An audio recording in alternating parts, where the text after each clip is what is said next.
मैं laser light इसके अंदर डाल रहा हूँ, तुम्हें लेजर लाइट दिख रही है इसके अंदर से जाते हो? कहाँ दिख रही, दिखाओ जरा। वो तो अंदर सामने अंदर से जाते हो, रास्ता दिखाई दे रहा है लेजर लाइट का? नहीं।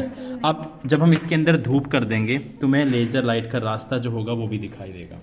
ठीक है, तो अभी हम इसके अंदर क्या कर रहे हैं?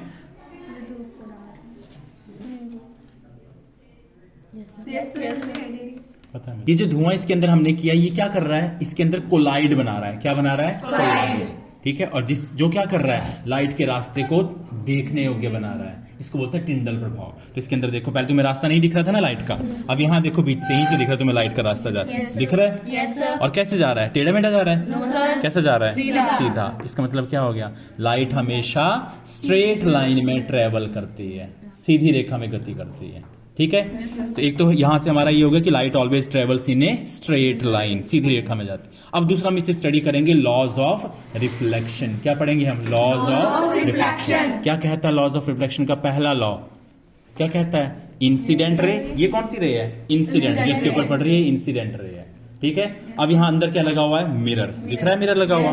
जब हम इसके ऊपर लाइट को डालेंगे तो क्या करेगा ये लाइट की? रिफ्लेक्शन। देखो दिख रहा है ना लाइट की रिफ्लेक्शन। लाइट वापस आ गई। ये वाली कौन सी रे है? इंसिडेंट। ये वाली कौन सी है? रिफ्लेक्टेड। और जो बीच में देखो 90 डिग्री डी लगाया हमने, 90 डिग्री दिख रहा है?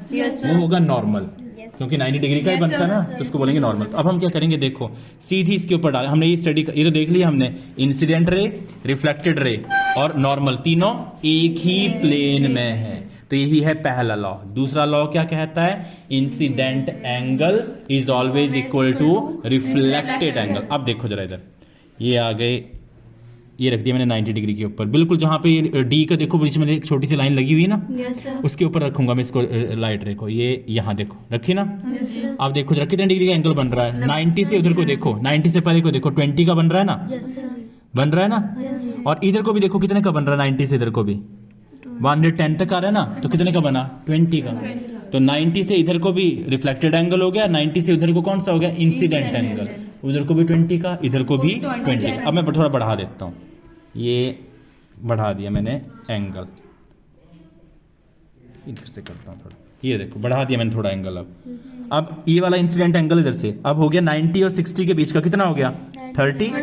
उधर को भी देखो कितने का बन रहा है, 90 से परे को देखो कितना हो रहा है, 120 तक जा रहा है ना, तो कितना हो वो भी? 30। और बढ़ा देते हैं, ये और बढ़ा दिया, अब हो गया और बढ़ गया ना।